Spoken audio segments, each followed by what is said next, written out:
무엇을 먹을까, 무엇을 마실까 하고 찾지 마라. 염려하지 마라. 너희는 이 작은 양떼야, 두려워하지 마라.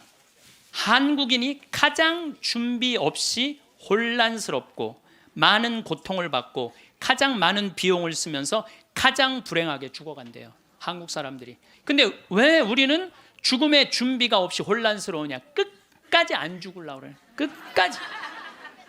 죽음 이후의 세계를 바라지 않기 때문에, 죽음을 받아들이지 않은 거. 혼란스러운 거. 황창현 신부님께 배우는 행복 나침반입니다.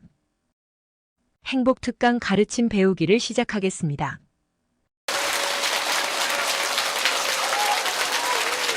네, 감사합니다. 시작 기도 바치고 강의 시작하도록 하겠습니다. 성부와 성자와 성령의 이름으로. 아멘. 무엇을 먹을까, 무엇을 마실까 하고 찾지 마라. 염려하지 마라. 이런 것들은 모두 이 세상 다른 민족들이 애써 찾는 것이다. 너희의 아버지께서는 이것들이 너희에게 필요함을 아신다. 오히려 너희는 그분의 나라를 찾아라. 그러면 이것들도 곁들여 받게 될 것이다. 너희는 이 작은 양떼야, 두려워하지 마라. 너희 아버지께서는 그 나라를 너희에게 기꺼이 주시기로 하셨다. 아멘. 영광이 성부와 성자와 성령께 성부와 성자와 성령의 이름으로. 아멘. 참 예수님. 네. 지난 시간에 끝에 잠깐 말씀드렸지만은 우리 성 필립보 생태마을은 그렇게 한 사제, 원로 사제께서, 제가 그 강원도 평창에 가서 땅을 보니까 땅이 너무 아름다워요. 그래서 주머니에 돈은 한 푼도 없고 20년 전에, 그래서 우리 교구의 최고의 원로 신부님, 또 내가 사랑하는 선배 신부님한테 찾아가서, 신부님, 제가 거기 생태마을을 꾸미고 싶은데 저는 주머니에 돈이 한 푼도 없습니다. 저를, 그때 제일 큰 본당에 계셨으니까 저를 도와주시면 감사하겠습니다. 그랬더니 신부님이 한참 저를 쳐다보시더니, 그래, 네가 한다면은 내가 너를 도와줄게. 처음에는 그 건물 골조까지만 당신이 도와주신다고 그러더니 3개월 있다가 신부님이 저를 부르시더니, 황신부가 지금 그 건물을 지으려고 돈을 모금하다 보면은 황신부 청춘이 다 없어질 수가 있어. 그러니까 내가 완성까지 해줄 테니 황신부는 거기를 아름답게 운영하는 것만 고민하면 좋겠어. 이렇게 선배 신부님이 당신의 모든 걸, 그래서 신부님 돌아가실 때 통장에 내 강론대로 딱 500만 원 남았어요. 진짜로 너무 기적같이 딱 500만 원 남았어, 돌아가실 때. 그래서 그 신부님이 온전히 그 생태마을을 다 꾸미셔서 저한테 선물로 주신 거예요. 그러니까 나는 신부님 너무너무 감사하잖아요. 그래서 마지막에 제가 신부님을 모시고 살았어요. 황토집을 줘서 신부님 모시고 살았는데 2012년 5월 17일 저녁 8시 17분에 돌아가셨어요. 근데 신부님이 돌아가시기 전에 몇 번 실수를 하셨어요. 근데 저는 신부님이 다리가 이제 불편하니까, 제가 마지막에 돌아가는 장면을 다 지켜본 거예요. 다리가 불편하니까 신부님이 거동하는 걸 너무너무 싫어하는 거예요. 그래도 제가 신부님 어떻게 했느냐면, 신부님 움직여야 된다고, 움직이자고. 그래갖고 어떻게 했느냐면은, 나하고 오늘도 부관장 신부가 왔는데, 우리는 매년 부관장 신부가 오잖아요. 나하고 부관장 신부가 양쪽에 신부님 팔을 껴. 그리고 거의 들다시피 해갖고 외식을 나가는 거예요. 들다시피. 그럼 신부님이 앉지도 못하면은 양쪽에서 팔을 끼고 들어서 앉혀요. 그러면은 반쯤 누워서 드시죠. 반쯤 누워서 드시는데도 계속 끝까지. 근데 신부님이 마지막에 87살이 되고 마지막 이가 다 다르니까 어떻게 해결을 해드릴 수가 없더라고요. 그러니까 이제 잇몸까지 이제 달아서 이제 없어지는 거죠. 그래, 당신이 몇 번 실수를 하셨어요. 실수를 하셨는데 87살이면 실수해도 그거 험은 아니죠. 근데 그걸 혼자 못 견디더라고요. 그걸 혼자 처리하려고 화장실에서 2시간, 3시간을 그걸 혼자 닦아내고 쓸어낸다고. 그래서 그걸 지켜보니까 안 되겠어. 신부님 병원에 모셔야 되겠다. 이제는 병원에 모실 때가 됐다. 그래갖고 이제 빈센트 병원에 신부님을 모셨죠. 근데 신부님 모셨는데 나는 이번에 처음 알았어요. 신부님이 씹는 걸 까먹는 치매가 온 거야. 치매가 와도요, 밥을 떠넣어드려도 씹지를 않는 거야. 이게 뭐냐면 곡기 끊는 거예요. 그럼 곡기를 끊으면요, 여러분들 죽을 때 가장 편안하게 죽는 건 곡기 끊고 죽는 거예요. 곡기 끊고 죽는 거예요. 죽을 때 가장 편안하게 죽는 건 곡기를 끊으면요, 내가 이제 마지막 병자성사를 다녀보면은요, 곡기 끊은 할머니 할아버지들은요 신음소리도 안 내요. 신음소리도 안 내고 가만히 주무세요. 계속 주무시고, 여러분들 그렇게 갖고 죽을 때요, 마지막에는요, 여러분들 마지막에 죽을 때 황홀하게 죽는 사람들이 있대요. 황홀하게 죽는 사람이 있대요. 그게 신의 마지막 선물인 도파민이 나온대요. 내가 옛날에 강의할 때 그런 얘기 했어요. 사랑할 때 뭐가 나온다고? 도파민이 나온다고 그러니까 바람 많이 피는 사람들이 도파민 많이 나오는 사람들이 바람 많이 피는 거야. 몸에 60이 넘어도 바람 피는 사람들 있죠? 그런 사람들 조사를 해보면 몸에 도파민 막 나오는 거예요. 새로운 여자 찾아다니는 남자들 보면 도파민이 많은 거야.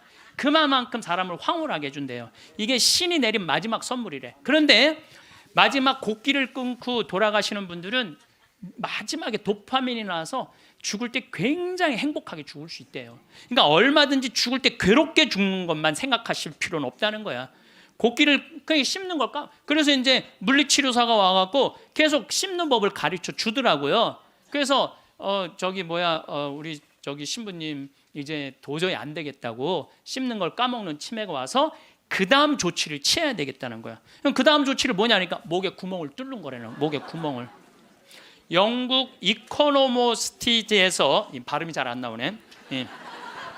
이코노미스트지에서 죽음의 질을 조사했는데 우리나라가 꼴찌예요. 한국인이 가장 준비 없이 혼란스럽고 많은 고통을 받고 가장 많은 비용을 쓰면서 가장 불행하게 죽어간대요. 한국 사람들이. 이게 딱 맞는 얘기야.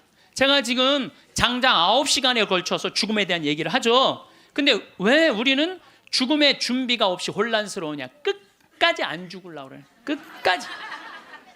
죽음 이후의 세계를 바라지 않기 때문에. 우리나라는 여러분들 터키 사람들은 천당 간다고 믿는 비율이 95%라고 제가 얘기했잖아요. 근데 우리나라 사람은 천당 간다고 믿는 비율이 49%밖에 안 되는 거예요. 그러니까 어떻게 해서든지 수단과 방법을 가리지 않고 끝까지 살려고 노력을 하는 거야. 그러니까 죽을 때 준비가 없는 거예요. 죽음을 받아들이지 않은 거야. 혼란스러운 거야. 내가 천국에 갈지 지옥에 갈지 이게 확신이 없으니까 혼란스럽고, 가장 많은 고통을 받아요. 끝까지 약을 투여하니까 고통을 겪는 거예요. 고통을 많이 받고 가장 많은 비용을 써. 이 서양 사람들, 영국 사람들 보면은요, 죽을 때가 되면은요 받아들이는, 요즘 그런 문화가 참, 그래서 참 안타까운 거는 미국의 대학은 죽음이라는 과목을 강의를 해요. 대학에서 아예 죽음이라는 것을. 여러분들, 우리가 인생의 가장 큰 숙제 중에 하나가 뭘까요? 죽음이에요. 근데 거기에 대해서 우리는 아는 게 하나도 없어. 그냥 안 죽으려고만 그래. 아는 거 없이 안 죽으려고만. 죽음학이라는 게 있다니, 죽음학이라는 게. 그래서 나는 우리나라 적어도 대학 정도면 죽음학을 가르쳐야 된다고 생각을 해요. 죽음에 대해서. 제가 마지막에 괴롭게 죽는 분들을 너무 많이 봤거든. 병자성사 쫓아가서 보면은 막 피를 토하고 막 온몸을 떨고 죽는 사람들도 많아요. 그런데 정말로 곱게 죽는 할머니들, 내가 정말로 잊지 않는 할머니야. 보자, 비산동 보자니까 22년 전 보자 때인데 새벽에 막 사정환을 두들기는 거예요. 나가보니까 그냥 덩치가 이만한 고등학교 3학년 여학생인데, 신부님 우리 어머니 돌아가셔요. 그런데 99살이래. 그래갖고 새벽에 쫓아갔죠. 쫓아갔는데 내가 가니까 할머니 참 곱더라고요. 그런데 내가 병자성사를 하는데 아들이 어머니 신부님 오셨어요. 그러니까 나하고 눈을 마주치더니 내가 병자성사 전례를 하는데 내 손 따뜻하더라고. 손이 내 손을 잡고 전례가 마지막 우리 주 그리스도를 통하여 비나이다 하는데 딱 돌아가시더라고요. 아주 그 할머니는 내 생각에는 그냥 직천당 간 거야. 자, 여러분들, 이제 내가 죽을 때 암이 걸렸어. 그럼요, 제일 좋은 건요, 호스피스 병동에 들어가는 거예요. 근데 호스피스 병동은 언제 안 받아주냐? 막 죽기 전에, 일보 직전에 안 받아줘요. 언제 받아주냐? 정신이 온전할 때, 거동이 가능할 때. 그 호스피스 병동에 들어가면은요, 모르핀이 한 대 200원이에요. 마약이 한 대 200원이에요. 그거 마약이요, 원도 한도 없이 놔줘요. 마지막에 호스피스 병동에서는. 그러니까 마지막까지 생각만 바꾸면 마지막까지 원도 한도 없이 마약 맞고 죽을 수 있어. 그래서 이걸 뭐라고 그러냐면은 암성 통증이 없게 해준다는 거예요. 암성 통증이. 근데 여러분들 엄청난 차이가 있어요. 끝까지 살라고 항암제 하잖아요. 그럼 마지막까지 고통스럽게 살다가 죽는 거야. 근데 내가 80이 넘으면 여러분들 지난번에 삼성의료원에서 조사를 해봤대요. 80이 넘어갖고 항암의 의미가 있느냐 없느냐, 아무 의미가 없다는 거예요. 이렇게나 3개월 후에 죽고 저렇게나 3개월 후에 똑같이 죽는다는 거야. 근데 차라리 모르핀을 맞으면서 암성 통증을 죽여가면서 깨끗하게 마지막 준비하고 떠나는 게 훨씬 낫다는 거예요. 근데 우리는 안 죽으려고 그래서 문제인 거예요. 안 죽으려고 끝까지 희망의 끈을 놓지 않는 거지. 자식들이 그게 효도라고 생각하는데 절대 효도가 아니에요. 마지막까지 부모를 괴롭히는 거예요. 그래서 여러분들도 때가 되면은 그냥 호스피스 병동에 들어가서 마약 원도 한도 없이 맞고 죽으셔요. 죽을 때. 어쨌든 이제 신부님이 87세인데 곡기를 끊고 목에 구멍을 뚫고 참 힘든 시간을 보냈어요. 2월 2일 날 입원했으니까 5월 17일 날 돌아가셨거든요. 그런데 여러분들 3개월 고생하고 죽는 거는요, 가장 행복하게 죽는 거예요. 죽을 때 3개월 정도 고생을 하면은요, 자식인, 내가 자식 아니야, 우리 신부님한테. 자식인 내가 마저 못한 효도하고 찾아볼 거 찾아보고 주위에 만날 사람 다 만나고 3개월 지나면서부터 지겨워요. 그러니까 3개월만 고생하고 죽는 게 제일 좋은 거예요. 진짜 좋은 건 지쳐서 죽는 거고, 그냥. 그래도 떠나는 게 너무 갑작스럽게 떠나면 자식들이 섭섭하잖아요. 그러니까 3개월 정도 고생하다 죽는다. 근데 우리 신부님은 정확하게 3개월 보름 병원에서 고생을 하셨죠. 이제 월요일 날에 이제 돌아가실 것 같아갖고 이제 뭐 주교님 두 분 다 오시고 마지막에 이제 인사해야 되니까 교구청 신부들 다 오고 또 아들 신부들 2년 있던 신부들 다 오고 또 신부님 평생 따르고 존경했던 교우들 다 오고 그러고 다 왔는데 이제 돌아가실 것 같아갖고 병원에서도 이제 곧 돌아가실 거라고 그러는데 다 오고 다 갔는데 밤 12시가 됐는데도 안 돌아가시는 거야. 다 준비하고 이제 떠나보낼 준비 다 했는데 새벽 2시가 돼도 안 돌아가시는 거예요. 나는 당장 내일부터 또 피정 강의해야 되는데 그래서 내가 신부님한테 그랬어요. 이제 이렇게 계속 잠만 주무시니까 신부님 내가 옆에 지키고 있으면 좋겠는데 아무래도 신부님 안 돌아가실 것 같으니까 나 피정 강의하고 또 올 테니까 그때까지 살아 있으라고. 그리고 나는 이제 강원도 평창에 가서 피정을 계속했는데 목요일 날 그날은 느낌이 이상하더라고요. 오늘 돌아가실 것 같다. 전화를 계속해 보니까 계속 혼수 상태라고 그러고. 그래서 목요일 날은 강의 2시에 마치고 부관장 신부님한테 야 네가 나머지 다 해라. 나 아무래도 오늘 신부님 돌아갈 것 같다. 그래갖고 이제 부지런히 이제 수원 빈센트 평창에서 빈센트에 또 와갖고 이제 신부님 옆에 이제 한 저녁 7시 됐는데 와서 보니까 멀쩡하게 계신 거예요. 안 돌아가시고 1시간을 지키고 있는데도 계속 그냥 멀쩡하게 있는 거예요. 그래서 내가 이제 신부님한테 얘기했죠. 신부님 이제 좀 돌아가셔라. 아니 내가 장어를 많이 사줘서 안 죽는 거냐. 신부님이 돌아가셔야지 신부님도 편안하고 나도 편안할 거 아니냐. 이제 그냥 신부님 평생 사죄로 60년 동안 살으셨으니까 하느님이 신부님 자리 잘 만들어 놨을 거니까 돌아가셔라. 근데 뭐 3일 동안 혼수 상태에 있던 분이 내가 그 말을 했는데 눈을 딱 뜨는 거예요. 내가 얼마나 깜짝 놀랐는지 몰라. 이분이 워낙 무서운 분이거든요. 눈을 뜨는데 깜짝 놀랐어요. 그랬더니 그 평생 로사하고 가브리엘 신부님 모시던 부부가 그러는 거예요. 아유 우리 김 신부님이 황 신부님을 사랑하긴 사랑했나 보다고 저렇게 눈 뜨라고 사람들이 수도 없이 와서 얘기했는데도 눈 안 뜨더니 저거 보라고 황 신부님 얘기하니까 저 눈 뜨는 거 보라고. 그래서 내가 신부님한테 그랬어. 신부님 나는 신부님 때문에 평생 행복했다. 정말 신학생 때부터 참 아껴주셨거든요. 보자 때도 그랬고 또 내가 새로 막 성당 이제 본당 신부 돼갖고 막 혈기왕성할 때 성당 분가하려고 땅이 나왔는데 그 땅 돈이 2억이나 됐어. 20년 전에. 그런데 2억 있어야지 그 땅을 딱 잡는데 지금 그 땅이 아주 아파트 한가운데 금싸라기 땅이 됐어요. 나야 뭐 기댈 신부님 그분밖에 없고, 신부님 저 돈 좀 2억 꿔주세요. 그분이요 단 1초도 안 걸리고 내려와. 이마만큼 아끼고 사랑해 주셔서 나한테 얼마나 고마운 분이에요, 평생. 그래서 내가 신부님한테 신부님 내 평생 내 바람막이고 내 의지가 됐는데 너무너무 고맙다고. 그리고 신부님 오늘 내가 다 오라고 그랬거든. 신부님 친한 그 사랑했던 분들 교우들 다 저 눈 좀 마주치라고 다. 그랬더니 내가 시키는 대로 눈을 다 마주치더라고요.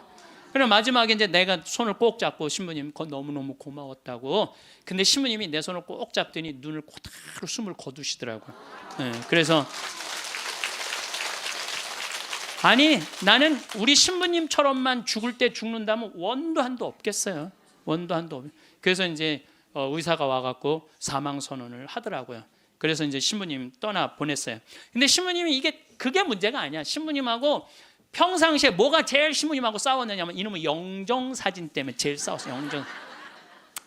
나는 신부님이 50살 때 빵떡 모자를 쓰고 곰방들 탁 물고 흑백 사진인데 너무 멋있더라고요. 신부님 나 이걸로 영정 사진 할 거다. 그랬더니 신부님 싫다는 거예요. 왜 싫으냐 그랬더니 신부님이 하시는 말씀이 무슨 신부가 담배 피는 걸 영정 사진으로 하느냐고. 담배 피는 걸 자기 로망 칼라 찬 걸로 하고 싶다는 거. 로망 칼라 찬 걸로.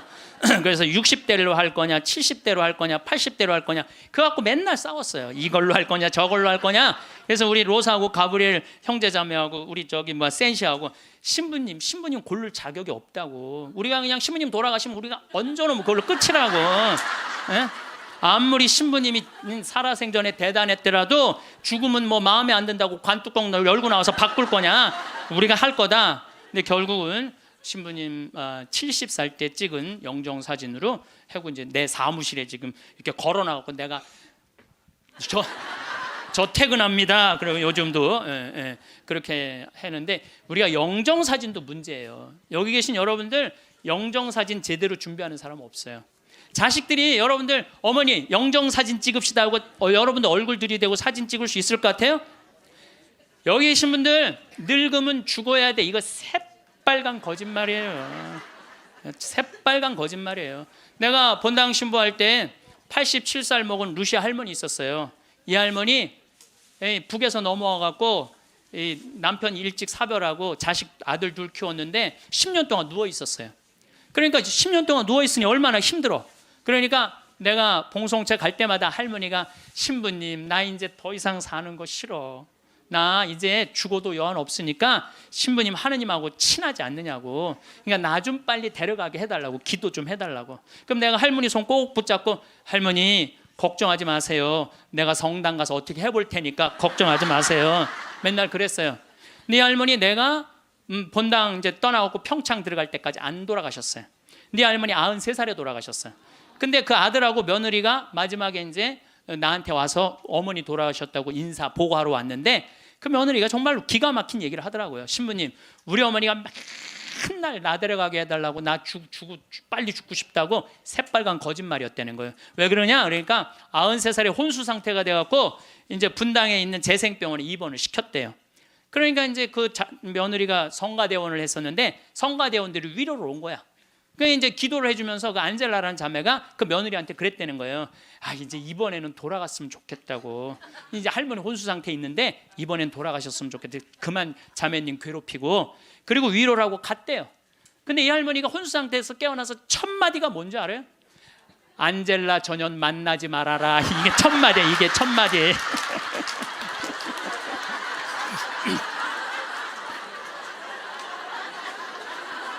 여러분들 죽음이 가까울수록 삶에 대한 애착은 더 강한 거예요. 죽음이 가까울수록 삶에 대한 애착은 더 강한 거예요. 그러니까 어머니 사진 찍읍시다. 영정 사진 찍읍시다. 자식들이 못 들이대요. 또 여러분들 그 수상한 그녀라는 거 봤어요? 할머니가 마지막에 예쁠 때 영정 사진 찍는다고 그러잖아요. 네. 본인들도 영정 사진 안 찍어요. 찍으면 죽어야 되는 줄 알고. 그렇게 죽기 싫어하는데 영정 사진 찍어. 그러니까 이제 마지막에 언제 찍느냐면 막 숨 넘어가기 일보 직전에 엄마 영정 사진 하나를 준비 못 해놓은 거야. 이걸 찍는 거야. 이걸.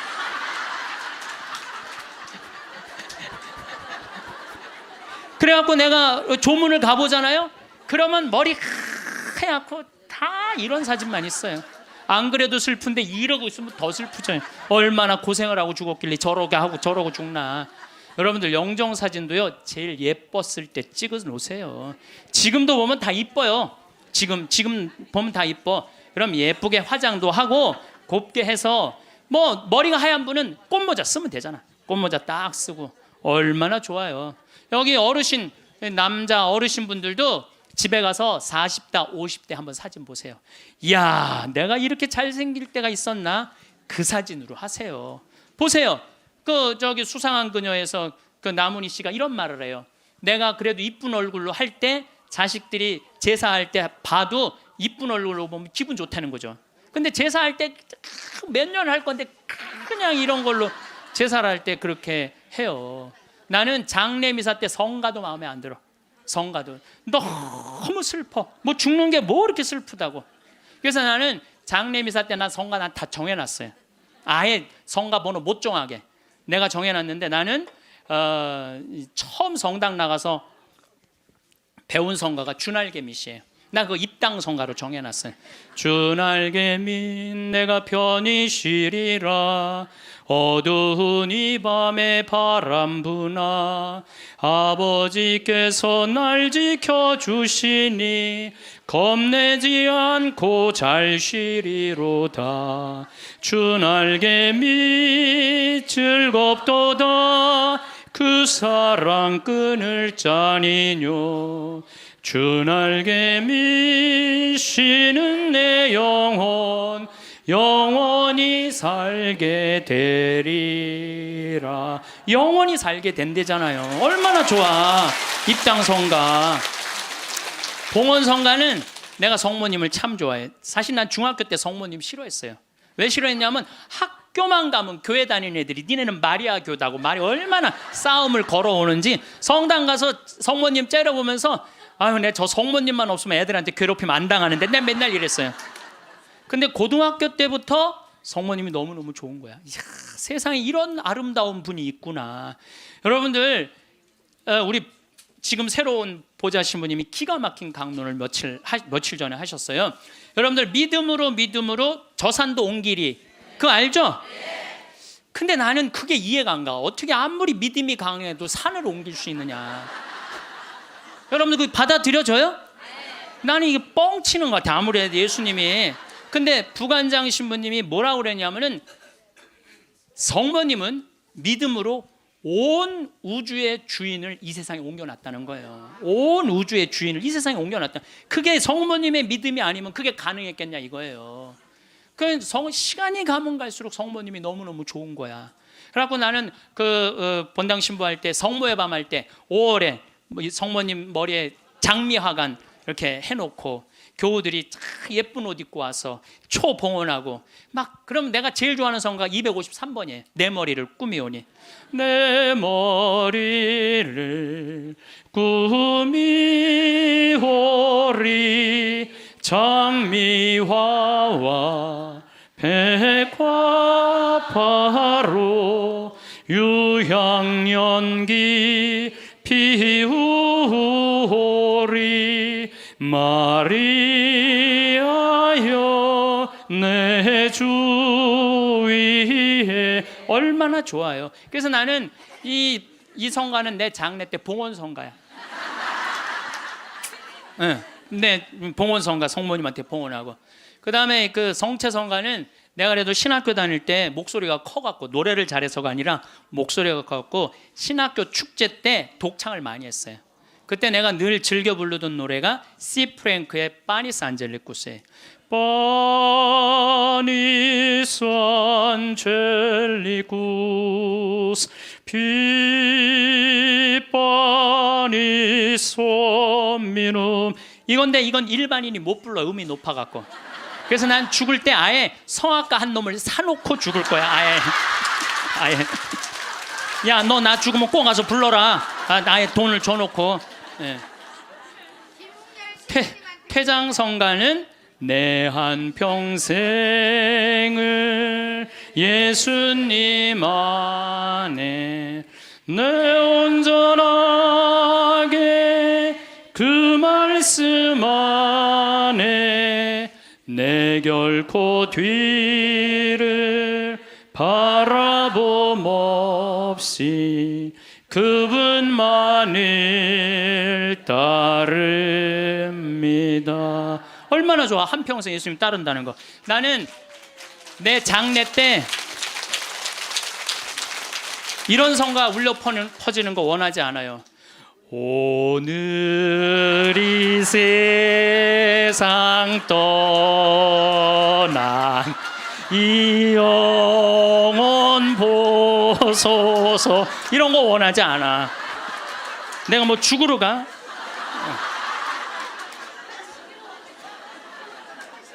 여러분들, 우리가요, 이 죽을 때도 좀 멋있게 죽자 이거예요. 멋있게. 그래서 죽음을 피하지만 말고 죽음을 준비해 놓고 죽잖아요. 그리고 장례 때 장례 예물 하나 준비해 놓지 않고 죽지 말라는 거예요. 예? 그냥 신부님한테 찾아가고 미리 죽을 때 한 1년 전에 알잖아요. 내가 견딜 거다 못 견딜 거다. 끝까지 살지 않을 거 아니에요. 그럼 100만 원이든 200만 원이든 예물 갖다 주면서 신부님, 나는 내 저기 장례 때 꽃 예쁜 걸로 해달라고 그러고, 성가대 이 성가 해달라고 번호도 좀 갖다 주고, 예물도 좀 드리고, 좀 그리고 좀 멋있게 죽으세요. 그게 죽음을 준비하는 거야. 내가 12년 전에 그 김마리아 할머니라고 있었어요.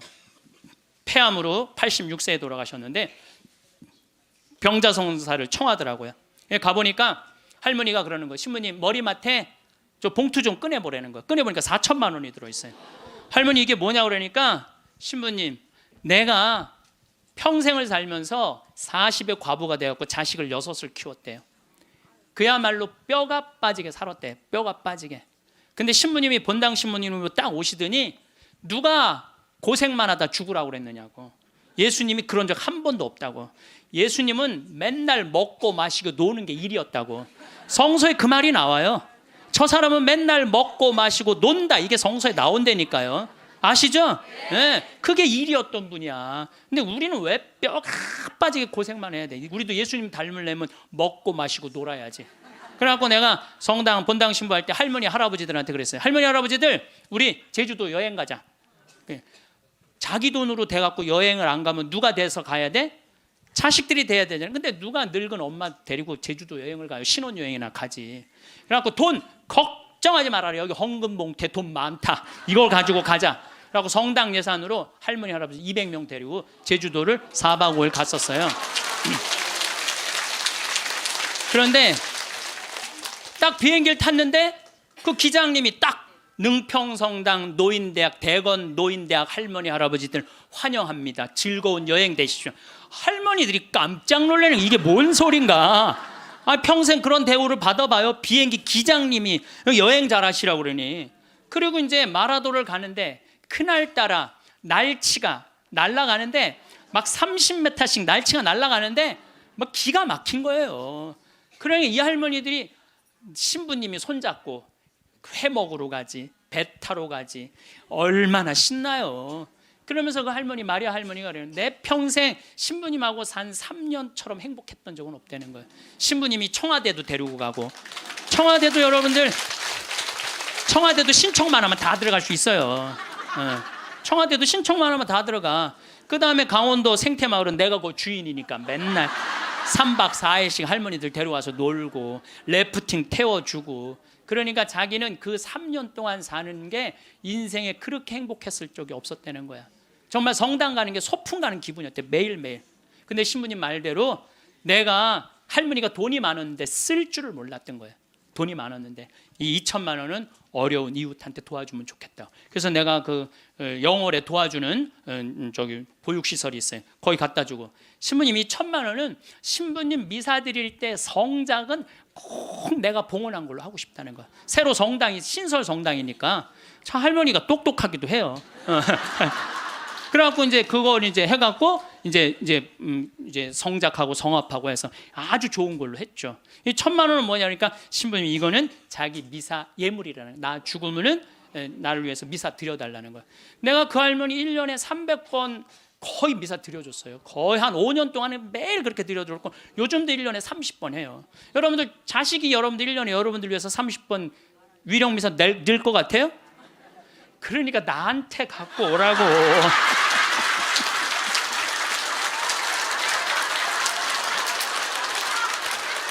이거는 농담이에요.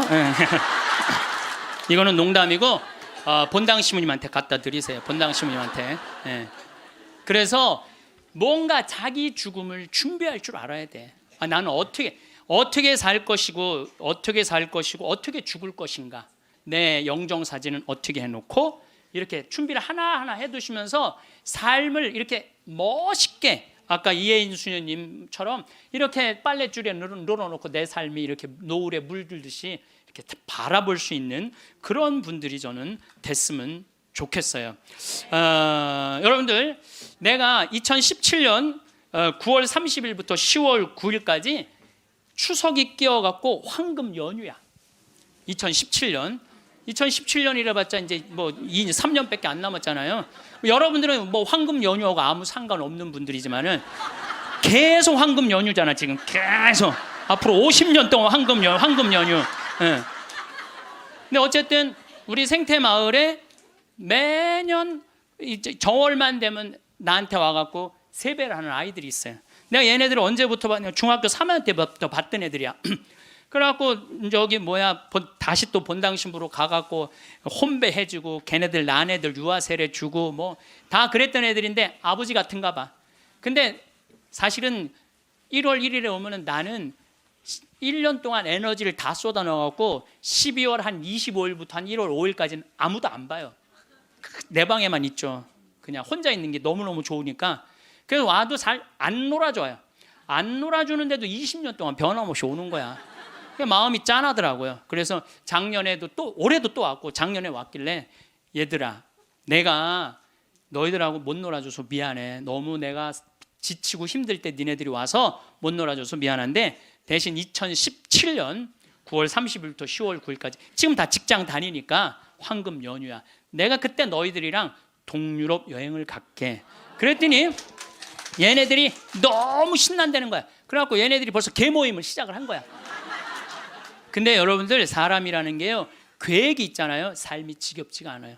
내가 1년 후에 무슨 일을 하고 3년 후에 무슨 일을 할 거라는 계획이 있잖아요. 삶이 지겹지가 않아요. 벌써 이제 1년을 모았대. 자기네들이 무슨 카톡 방도 만들어놨대. 그래갖고 맨날 그거 뭐 크로아티아를 갈 거냐 무슨 폴란드를 갈 거냐 자기 모여서 얘기하는 것만 해도 즐거운 거예요. 모여서 얘기하는 것만 해도. 그래서 여러분들도 계획을 세우세요. 얘네들이 뭐 한 달에 한 20만 원씩 모은대요. 그러면 충분히 갔다 오거든요. 아니 뭐 무슨 사치를 하라고 그래? 낭비를 하라고 그래? 지금 2년 전부터 모아갖고 한 5년 모아갖고 가는 건데 자기네끼리 너무너무 행복하대요. 그래갖고 거기 벌써 뭐 20명이나 모였대. 한 10명 데리고 가려고 그랬더니 우리 직원들도 자기네들도 간다는 거야. 네. 저는 여러분들 제가 요즘 아프리카 봉사를 참 많이 하잖아요. 난 우리 직원들한테 이번 연말에 직원들 회의를 하는데 직원들한테 너무너무 고마운 게 얘네들 분유를 대주는 그 기관에서 작년 말로 분유를 끊었대요. 수녀님이 걱정을 하더라고. 그래서 내가 우리 직원들한테 넌지시 얘기했어요. 야 거기 분유 우리 잠비아 우리 생태마을 직원들이 모아서 보내주면 안 될까?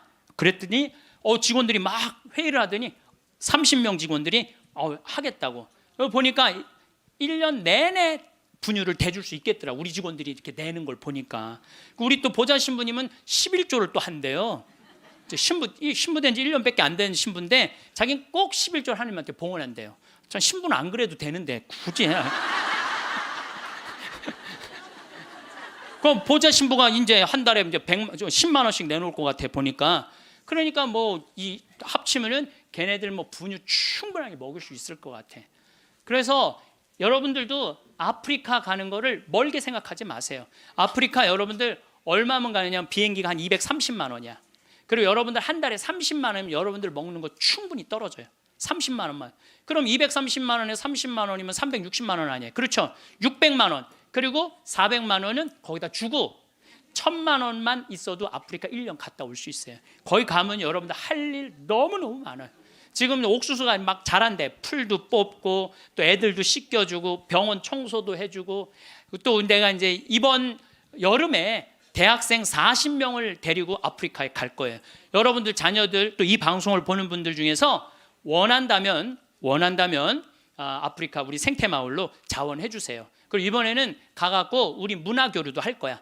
또 안과 선생님 많이 필요해요. 안과 선생님들도 있으면 자원을 해주면은 여러분들 가갖고 1년 아프리카, 여러분들 생각 60살 되면요, 제가 얘기했잖아요. 이 0.7년 곱하면 6, 7이 42야. 42살이야. 42살에 한국에서 그냥 이 1년 1,000만 원 써요. 1년 1,000만 원 쓰신다니까. 그러니까 그거 가지고 내 생각에는 아프리카 가서 1년 동안 봉사활동 하고 오잖아요. 여러분들 삶이 달라져요. 완전히 달라진다는 내가 확신합니다. 남을 위해서 한번 인생을 살아보잖아요. 남을 위해서 사는 것처럼 의미가 있는 게, 내가 그 치과 의사 선생님들이 사실은 일주일을 비우면은요, 치과는 돈이 얼마야. 근데 첫 해는 2분을 데리고 갔는데 조금 좀 미안하더라고요. 근데 둘째 데리고 갔는데 자기네들이 너무 행복해하는 거야. 근데 지난 월요일 날 그 선생님들 모였는데 더 많이 끌어모아갖고 간다는 거예요. 막 가슴이 설렌다는 거예요. 자기네들 한 달에 한 주면 2천만 원, 3천만 원 돈을 못 버는 건데 막 설렌다는 거예요. 남을 도와주고 어려운 사람을 위해서 자기가 무언가 할 수 있다는 건요, 인생이 즐거운 거야. 여러분들 이 세상 살면서 나만을 위해서 살다 가면 그 얼마나 어리석은 일이에요. 이웃을 위해서도 좀 살고, 그런 설계를 한번 해보라는 거예요. 나도 한번 아프리카 한 1년 가갖고 봉사활동 한번 해봐야 되겠다. 그런, 우리가 한국에서 욕심 부리면서 지지고 볶고하지 말고 맨날 싸우고 죽이는 것만 보고 그러지 말고, 예? 좀 그 아름다운 데 가갖고 수녀님들하고 같이 기도도 좀 하고, 그 아프리카 수사님 수녀님들 많으시거든요. 그 수녀님들하고 얘기도 좀 하고, 영어 안 돼도 다 통해요. 걱정하지 마세요. 말 안 해도 다 통하니까 걱정하지 마시고, 내가 한번 그런 도전을 해보면은요, 사는 게 즐거울 거야. 근데 그냥 오늘이 저날이고 저날이 이날이고 이런 사람들은요, 사는 게 너무너무 재미없어요. 자, 마지막 기도 바치겠습니다. 성부와 성자와 성령의 이름으로. 아멘. 예수님께서 그들에게 말씀하셨다. 내가 진실로 너희에게 말한다. 누구든지 하느님의 나라 때문에 집이나 아내, 형제나 부모나 자녀를 버린 사람은 현세에서 여러 곱절로 대받을 것이고 내세에서는 영원한 생명을 받을 것이다. 영광이 성부와 성자와 성령께, 성부와 성자와 성령의 이름으로. 아멘. 감사합니다.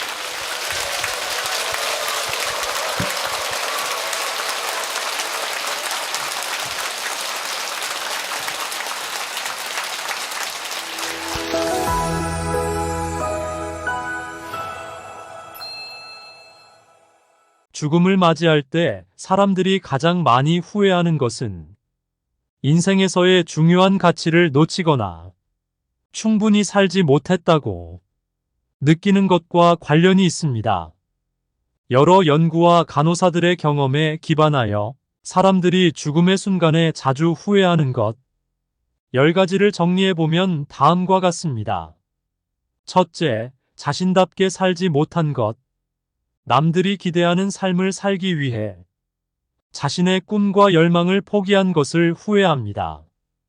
둘째, 일에 너무 많은 시간을 쏟은 것.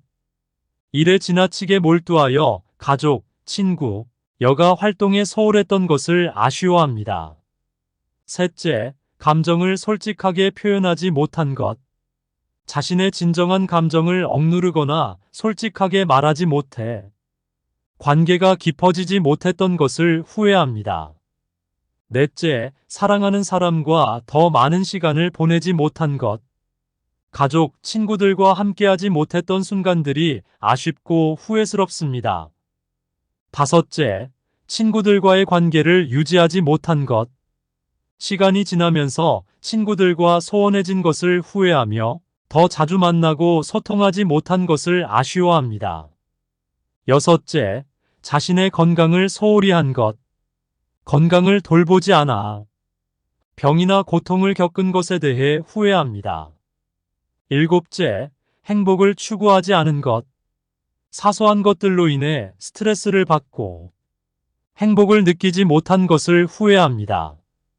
삶을 즐기지 못하고 걱정에 사로잡혀 지냈던 시간들이 아쉽습니다. 여덟째, 자신의 의견을 지키지 못한 것. 타인의 의견에 휘둘리며 스스로의 선택을 지키지 못한 것을 후회합니다. 아홉째, 여행을 더 많이 하지 않은 것. 세상을 더 많이 보고 경험하지 못한 것을 후회합니다. 다양한 문화와 장소를 탐험하지 못한 것이 아쉽습니다. 열 번째, 자신의 재능을 발휘하지 않은 것. 가진 재능이나 능력을 충분히 사용하지 못하고 자기 한계 안에서만 산 것을 후회합니다. 이러한 후회들은 현재의 삶에서 소중한 것들을 돌아보게 하고 죽음을 맞이할 때 후회 없는 삶을 살기 위해 무엇을 해야 하는지 고민하게 만들며 삶을 새롭게 살아갈 기준을 만들어줍니다.